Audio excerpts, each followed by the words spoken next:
For most of American history, a six-figure salary was the finish line, the number that meant you had made it.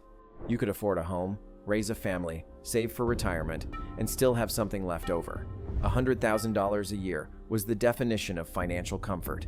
That number is now a starting point, and in some cities, it does not even get you there. Only 18% of individual Americans earn a six-figure salary. That means $100,000 a year puts you ahead of roughly 82% of the country. And yet, in the cities we are about to cover, that salary is not enough to live what researchers define as a comfortable life. We are not talking about luxury. We are talking about the standard 503020 budget, 50% of income, covering necessities like rent, food, transportation, and healthcare, 30% for discretionary spending, 20% for savings. The baseline, the floor. In these 10 cities, six figures does not reach it. All numbers come from SmartAsset's 2026 study, updated February of this year using MIT Living Wage Calculator data and 2024 Census Bureau figures, cross-referenced with Go banking rates, visual capitalist, and upgraded points. Let's get into it. City 1, New York. City, New York. New York City sits at the top of the list in 2026, and the number is not close. According to the SmartAsset 2026 study, a single adult needs to earn $158,954 per year just to live comfortably in New York City. That is the highest requirement of any major American city for an individual. The median household income in New York is $81,228. That means the typical New York household earns roughly $77,000 less per year than what it actually takes to live comfortably in the city they already live in. Read that again. The average New York household is $77,000 short of comfortable. For a family of four, two working adults, two children, the combined income needed reaches $337,875. That requires both parents to earn well above the city's median wage simultaneously, for years without interruption. New York hits residents from both directions, high costs and high taxes at the same time. New Yorkers earning $100,000 pay $4,952 in state income tax, plus $3,441 in local income tax, a combined tax burden that residents of Texas or Florida do not face at all. You are paying more for everything and keeping less of what you earn to pay for it. The city has always commanded a premium, and most residents accept that. What has changed is the scale of the gap. It is no longer a premium. It is a structural impossibility for the majority of people who actually live there.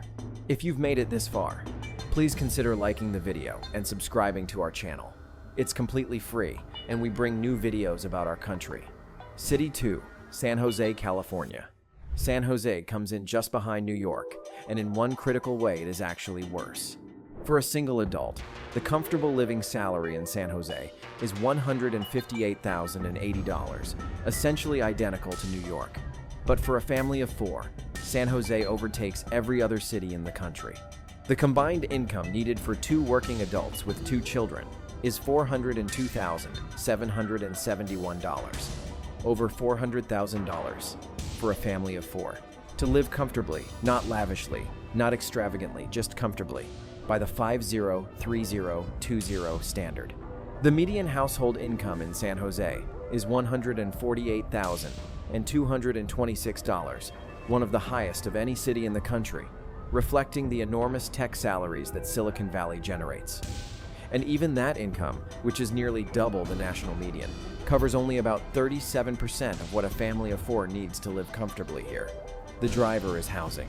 The median home price in Silicon Valley has crossed $2 million, the first metropolitan area in U.S. history to hit that threshold. The median. Half of all homes in the area sell for more than $2 million. The cruel irony of San Jose is that the tech salaries that made it famous have not outrun the housing costs they created them.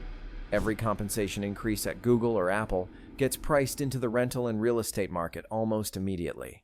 The teachers, nurses, restaurant workers, and city employees who keep San Jose functioning live in a housing market inflated by an industry they are not part of. They are collateral damage in someone else's prosperity.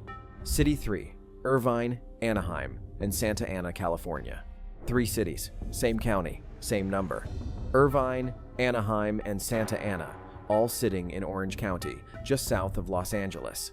Each require a salary of $151,965 for a single adult to live comfortably. That is the third highest threshold in the country. And the fact that three adjacent cities land at exactly the same figure tells you something important. This is not a city-specific anomaly. This is a regional cost structure that has priced out a significant portion of the people who live within it. Orange County's median household incomes vary significantly across these three cities.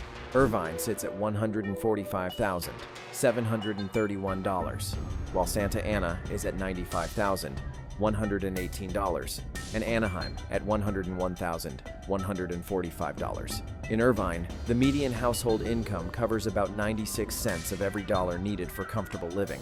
That sounds almost manageable, until you factor in that the 50-30-20 rule leaves almost no room for error. A job loss, a medical bill, a car repair, and the math collapses. In Anaheim and Santa Ana, the gap is far wider. The median household is earning roughly $56,000 less than what comfortable living requires.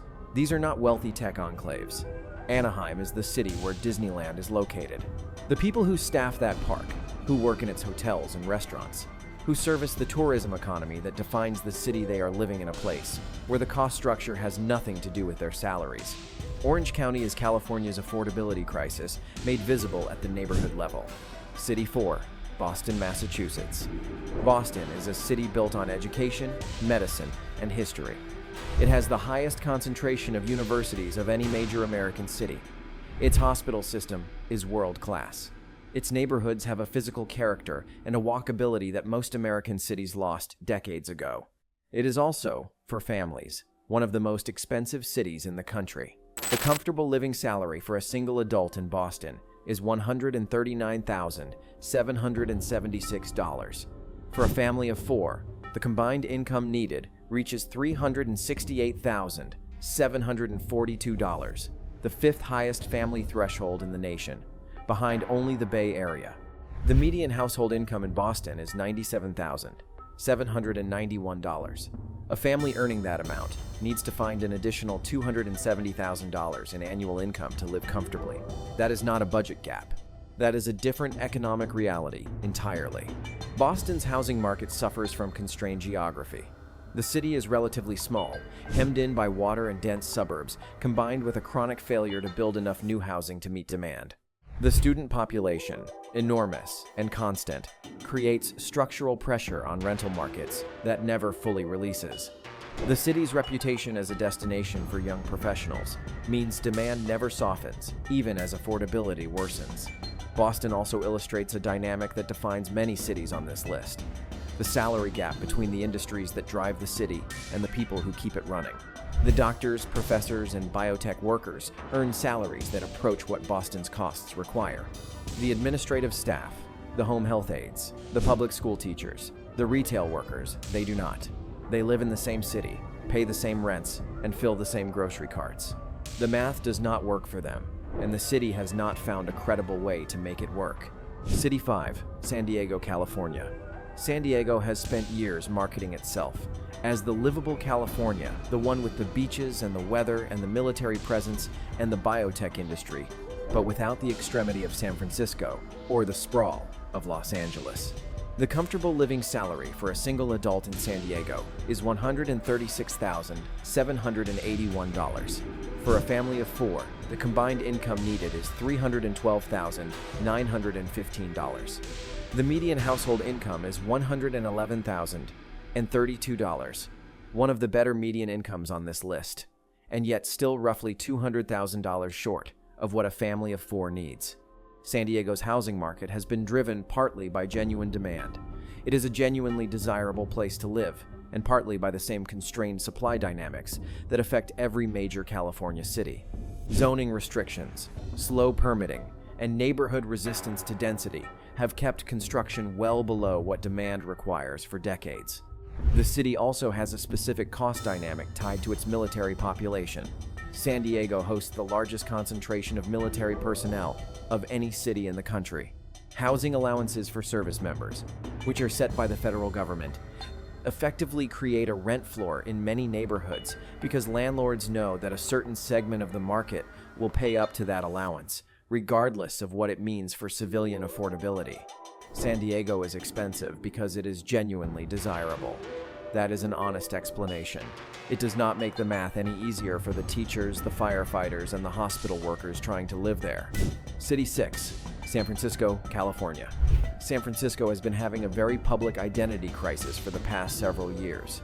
The homelessness crisis, the retail exodus downtown, the tech companies that moved to hybrid and remote work and took their lunch budgets with them, the population decline. Roughly 116,000 residents left the city in recent years, taking some of the pressure off rental prices. And yet, even after all of that, San Francisco's comfortable living salary for a single adult sits at $134,950. For a family of four, it is $407,597, the highest family threshold of any city in the United States, edging out even San Jose. After taxes and local prices, a $100,000 salary in San Francisco has a real purchasing power of roughly $62,000. You are earning six figures and living on the financial equivalent of $62,000. That is the Bay Area math, applied to a city that has lost over 100,000 residents and still has not become meaningfully affordable. The San Francisco housing problem was not created by tech. It was deepened by it. The fundamental issue is that the city, constrained by water on three sides, bound by strict zoning laws and neighborhood preservation politics, has not built sufficient housing in decades. When tech money arrived and salaries exploded, demand surged against an immovable supply ceiling. Prices went vertical, and they have not come back down because the underlying supply problem was never solved. People left San Francisco. The housing costs largely did not follow them out the door. City 7. Seattle, Washington. Seattle spent the first 2 decades of this century as the affordable alternative to San Francisco. Tech workers who could not afford the Bay Area moved north. Amazon built its headquarters there and brought tens of thousands of high-earning employees with it. The city grew fast, developed a reputation as livable, outdoorsy, and culturally rich at a fraction of California's cost. That window closed. A salary of between $140,000 and $190,000 is now needed to afford a median-priced home in Seattle, according to Visual Capitalist's 2026 analysis. The day-to-day comfortable living threshold has moved in lockstep with housing. What makes Seattle's story instructive is how clearly it illustrates the Amazon effect.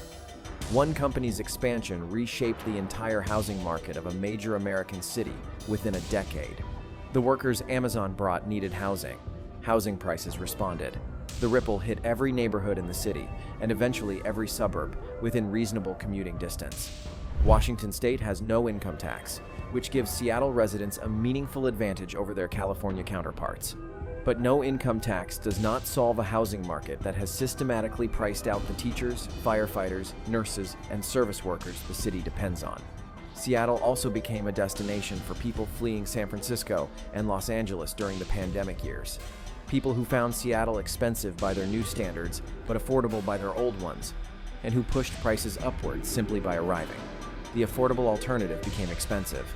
And the people priced out of Seattle are now looking at Tacoma and Everett, which are, in turn, becoming unaffordable. The wave does not stop. It just rolls outward.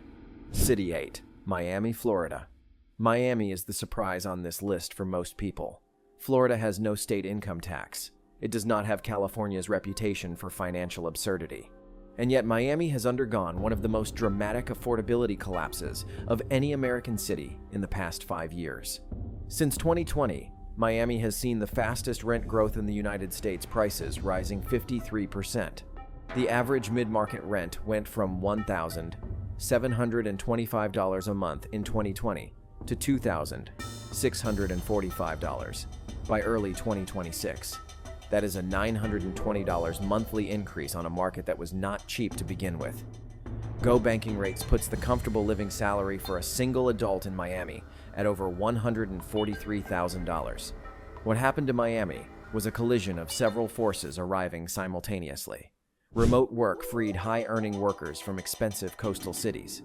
Miami's weather, lifestyle, and zero state income tax made it an obvious destination. Hedge funds and financial firms relocated from New York. Cryptocurrency money arrived. Latin American and Brazilian investors bought property as a dollar-denominated safe haven. And the city, which had never been designed to absorb this kind of demand spike, did not have the housing supply to meet it. The result hit existing Miami residents, who were not, on average, earning New York or San Francisco salaries, with costs that assumed they were.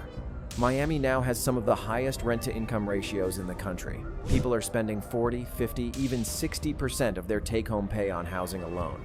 That is not a budget. That is a financial slow bleed.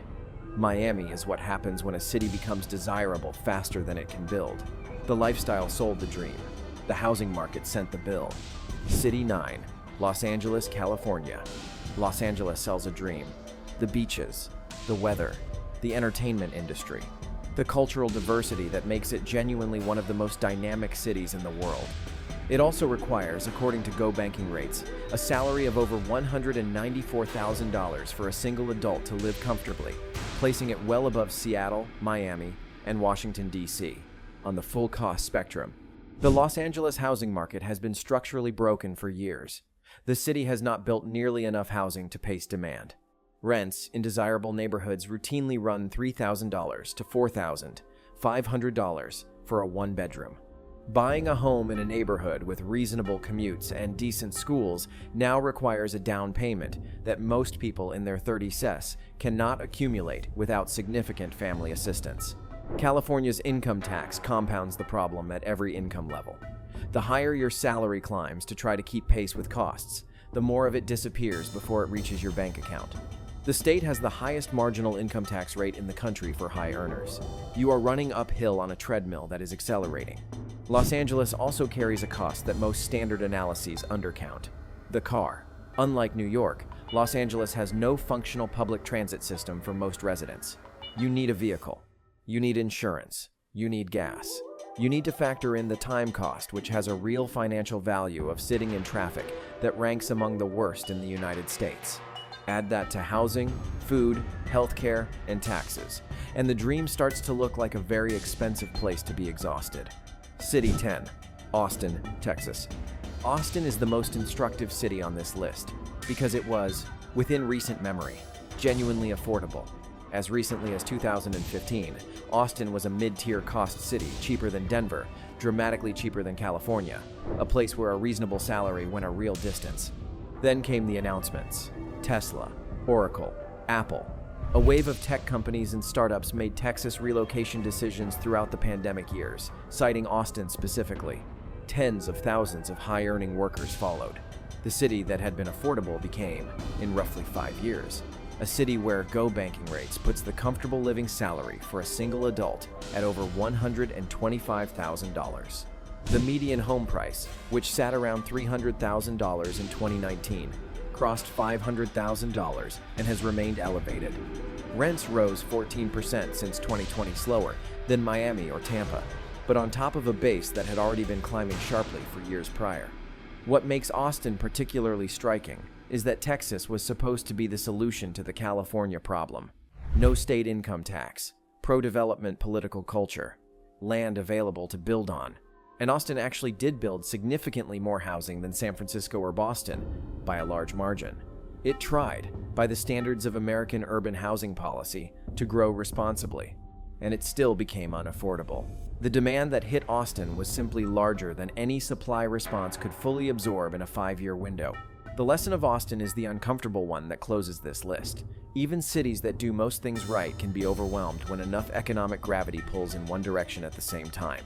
You cannot build your way out of a demand wave that large, that fast. At least not in 5 years.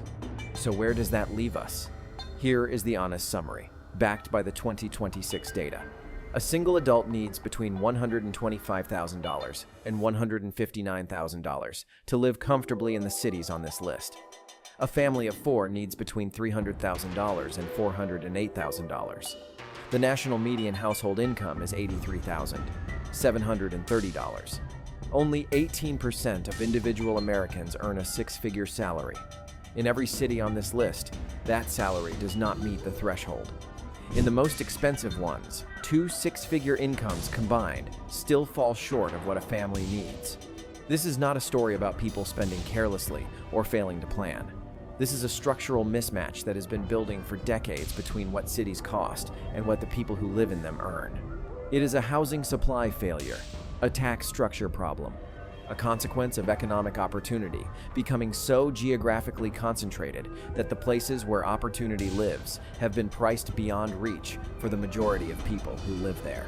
The cities on this list are, by most measures, successful, economically vibrant, full of opportunity.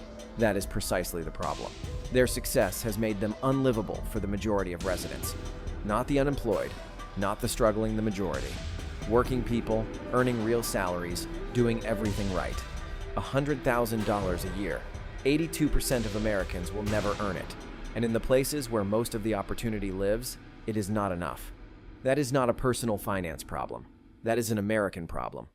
If this hit close to home or close to your zip code, tell us in the comments which city you are in and what the reality actually looks like on the ground.